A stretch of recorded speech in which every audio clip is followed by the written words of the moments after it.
Now let's check in with KRQE News 13 anchor Elizabeth Alvarez, who has the morning's news headlines. Hi, Elizabeth. Hey, Elizabeth. Hi, good morning, ladies. And I'm glad to hear, Kristen, that the winds are going to die down, because we do have breaking news to talk about regarding a fire right now that is burning in the Sandia Mountains. U.S. Forest Service says that about 3 acres have burned so far in the north end of the Sandias, which is just south of Placitas. Now, no structures are threatened at this time, and officials are actually asking you not to call 911. They are already on this fire. We, of course, are following the situation. We will have much more coming up for you at noon today.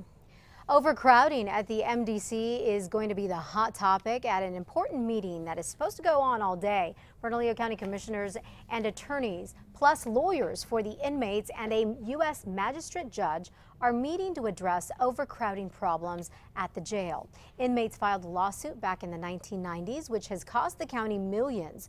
Last month, commissioners rejected the idea of shipping out inmates to other jails, but a judge could order them to do that or to find other ways to fix the problem. A high school teacher is on paid leave accused of having sex with a student, and investigators are now saying that one act was actually caught on tape. Authorities say 31-year-old Jennifer Vigil here, a horticulture teacher at Powake High School, had sex with one of her students on 2 different occasions. One of the encounters, they say, was allegedly in a classroom. The teacher told the detectives the first time it happened, Vigil locked him in a room and told him he wasn't leaving until she got something from him. That's the allegation made by the student. Now, the student claims he told her no, then agreed to let her perform a sex act. Investigators say that's when he took out his cell phone and snapped a picture. How incriminating is that picture? Can you see her face pretty good? It's pretty incriminating. Well, Vigil claims that the student asked for sexual favors. She is charged right now with 2 counts of rape. A high school wrestling star accused of mugging another student is expected to be back in court today.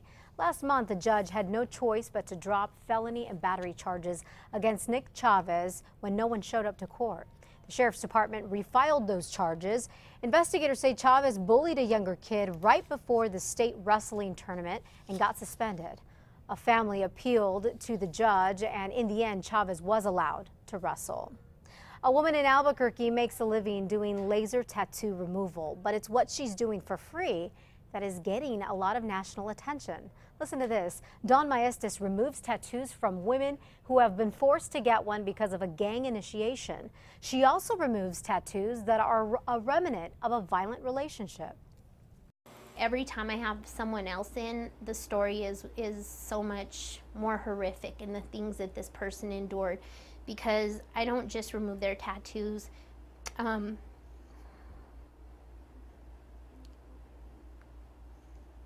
They bring their secrets. Wow. You know, Maestas' story was recently archived in the Library of Congress. She is expected to be featured on an upcoming story for CBS National News. Her shop, by the way, is located in the South Valley. And lastly, this morning, New Mexico Governor Gov Martinez will be going to Washington on Friday. She accepted a recent invitation given to her by Vice President Joe Biden. She's been invited to attend a Cinco de Mayo party at Biden's official residence in Washington. She'll fly back home on Saturday. And if you recall, Biden led the U.S. delegation, which included Governor Martinez, at the installation mass for Pope Francis about 6 weeks ago. And that wraps it up for your Thursday morning headlines. Be sure to catch Matt, Kristen, and myself every weekday morning on KRQE News 13 beginning at 4:30 in the morning. All right, ladies, gonna send it back to you. Thanks, Elizabeth. Thank you.